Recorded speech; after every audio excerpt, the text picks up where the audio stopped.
며칠 전 이런 얘기를 들었는데요. 밥 먹고 나서 속이 좀 답답하더니 갑자기 이러다 확 아파지는 거 아니야? 라는 생각이 들면서 불안감이 올라오고 가슴도 두근거리는 경험을 했는데 너무 놀랐다는 거예요. 여러분, 소화불량과 불안은 그저 우연히 동시에 일어난 것 뿐일까요? 아니면 둘 사이에 어떤 관련성이 있는 걸까요? 오늘은 소화불량과 불안에 대해서 말씀드리려고 해요. 영상 보시고 나면 소화 안 된다고 더 이상 그냥 넘길 수 없을 거예요.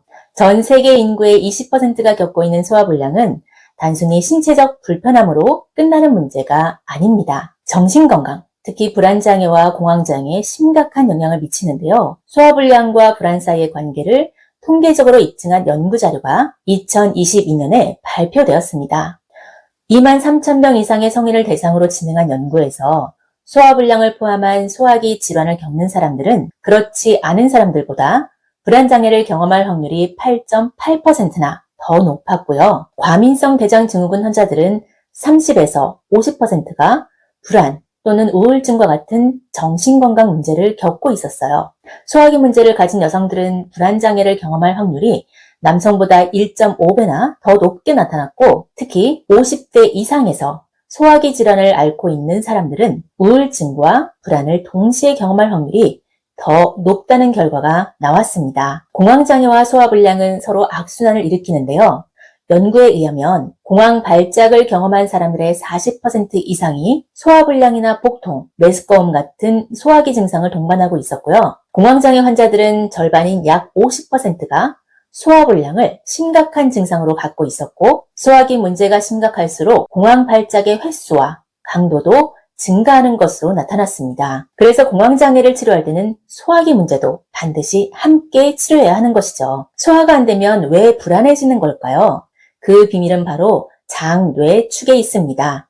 장뇌축이란 장과 뇌가 신경과 화학물질을 통해서 서로 영향을 주고받는 생리학적 통로입니다. 장과 뇌 두 기관은 미주신경을 포함한 신경 경로를 통해서 끊임없이 정보를 주고받는데요. 소화불량이 발생하면 장뇌축을 통해서 장은 뇌에 신호를 보내고 이로 인해서 여러 가지 방식으로 불안 증상이 유발되는데요. 하나씩 설명드릴게요. 첫 번째, 장 내에는 2억 개 이상의 신경세포가 모여있는 장내 신경계가 존재하는데 제2의 뇌라고도 불리죠. 이 신경계는 소화 기능을 조절하고 뇌와 긴밀하게 소통하는데요. 소화불량, 복부 팽만감, 위산 역류와 같은 장에서 소화기 문제가 발생하면 장은 미주신경을 통해서 뇌로 신호를 보내고 이 신호는 뇌에서 스트레스와 불안 반응을 촉발합니다.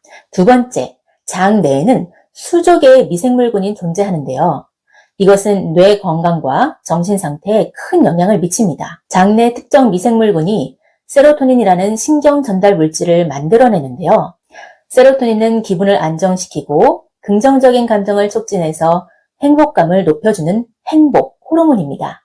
이 세로토닌의 90% 이상이 장에서 만들어지는데 만일 소화불량으로 인해서 장내 미생물군의 균형이 깨지면 세로토닌 생성이 줄어들어서 우울감과 불안 증상이 심화되게 되는 거죠.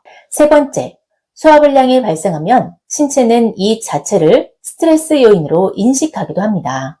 소화불량 자체가 장내 염증을 유발하거나 장 기능을 방해할 수 있는데 이것이 뇌로 전달되어서 스트레스를 유발하는 거죠. 장에서 뇌로 전달된 스트레스 신호는 코티솔이라는 스트레스 호르몬을 분비하게 만들고 이 호르몬이 불안과 긴장을 더욱 악화시킵니다. 네 번째, 장과 뇌 사이의 소통은 자율신경계를 통해서 이루어지는데요. 자율신경계란 우리 의지와 상관없이 신체의 기본 기능을 자동적으로 조절하는 신경계로 교감신경과 부교감신경으로 나뉩니다. 이 중 교감신경은 신체가 스트레스나 위협적인 상황에 직면했을 때 신체를 즉각 방어태세로 전환시켜서 생존에 필요한 행동을 하도록 준비시키는데요.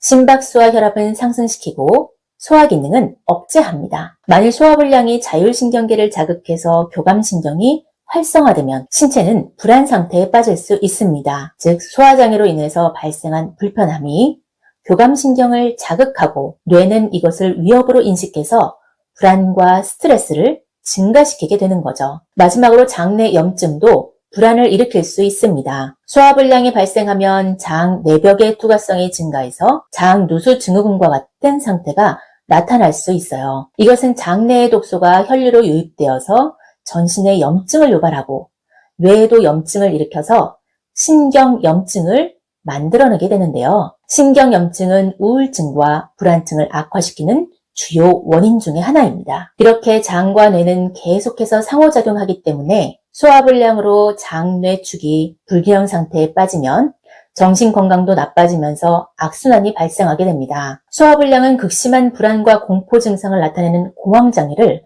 어떻게 악화시키는 것일까요? 공황장애를 겪는 사람들은 장, 뇌 축의 신경 통로뿐만 아니라 감각 증폭까지 더해져서 불안이 폭발하게 됩니다. 공황 발작이 일어나는 동안 우리의 몸은 교감신경계가 활성화되어서 심장이 빨리 뛰고 호흡이 가빠지면서 혈압이 상승하고 소화 기능은 억제됩니다. 소화불량 증상을 갖고 있는데 공황 발작으로 교감신경계가 소화 기능을 또다시 억제하기 때문에 소화불량은 더욱 심각해지게 되죠. 소화불량 증상이 심해지면 뇌로 다시 신호가 전달되어서 공황 발작을 더욱 강렬하게 만듭니다. 이 과정에서 중요한 것이 바로 감각 증폭 이론인데요. 공황장애 환자들은 자신의 신체 감각에 과도하게 민감해지는 경향이 있습니다. 소화불량으로 느끼는 복부 불편감이 일반 사람에게는 단순한 복통일 수 있지만 공황장애 환자에게는 이상이 생겼다, 이대로 두면 큰일 나겠다 라는 불안을 유발할 수 있습니다. 그래서 공황장애 환자들은 장, 뇌 축의 신경 통로뿐만 아니라 감각 증폭까지 더해져서 신체 감각을 더욱 과장되게 느끼고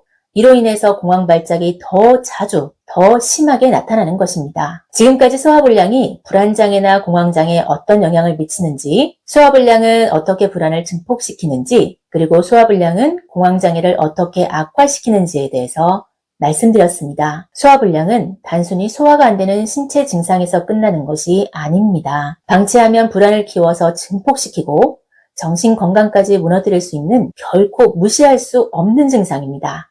소화가 안 된다고 소화제만 먹고 지나칠 일이 아닌 거죠. 다음 영상에서는 신체와 정신을 건강하게 유지하기 위해서 소화불량을 어떻게 치료해야 하는지 영상 준비할 테니까요. 구독과 좋아요 꼭 눌러주세요. 안 눌러두시면 제 채널이 작아서 찾기 힘드실 거예요. 다음에도 건강에 유익한 정보로 찾아올게요. 감사합니다.